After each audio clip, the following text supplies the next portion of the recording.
Stick with the markets now and bring in Tom Essaye. He is founder and president of Sevens Report. Tom, good to see you. So look, you see what's happening right now in the bond market with these rising treasury yields. Are you still bullish on the prospect for stocks?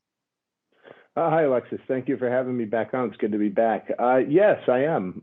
Certainly yields are rising, but the pace of the rise is not fast enough now that I think it would cause trouble. We're not at taper tantrum levels yet, and the absolute level of yields is still low enough that I think stocks can get more volatile, but I think that the trend is still higher.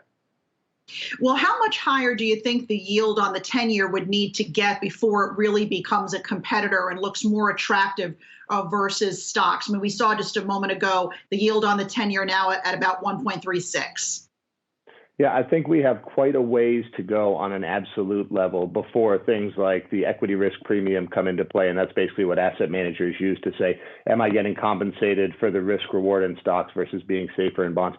We're still a long way from that switch. I mean, you could have the 10-year well over 2% and it still isn't compelling.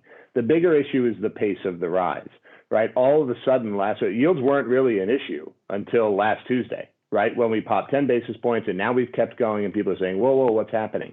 If this pace continues and we get into 160, 170, 180 in the next couple of weeks, I think that will cause some market volatility. I don't think it ends the bull market, but I think that could cause a temporary pullback.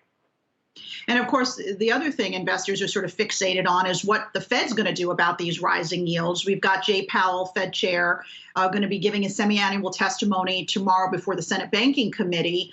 I would imagine he's going to talk about these rising yields or be asked about them. What do you think the Fed might do in the face of rising rates, especially as you point out, the pace of the rise could be quite dramatic. So then what should the Fed do? How should they respond?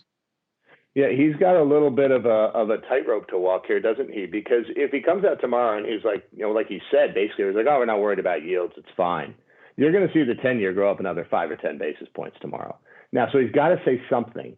But one of the things the Fed can do is essentially extend the duration of their QE purchases, essentially do a repeat of Operation Twist, which we saw back in the previous decade. So what they do is they buy 10-year treasuries instead of, say, 2 or 5-year treasuries to try and push down the yield. They won't stop the rise, but they can slow it that way.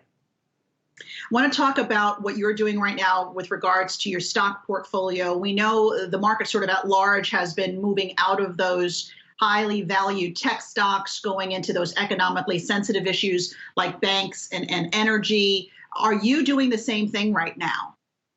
Yes. Yeah, we've been advocating this rotation essentially since the election and since the first Pfizer vaccine came out. There's some people who are saying sort of abandon tech and go fully into cyclicals. We don't think that's appropriate. We think creating more of a balanced portfolio makes sense.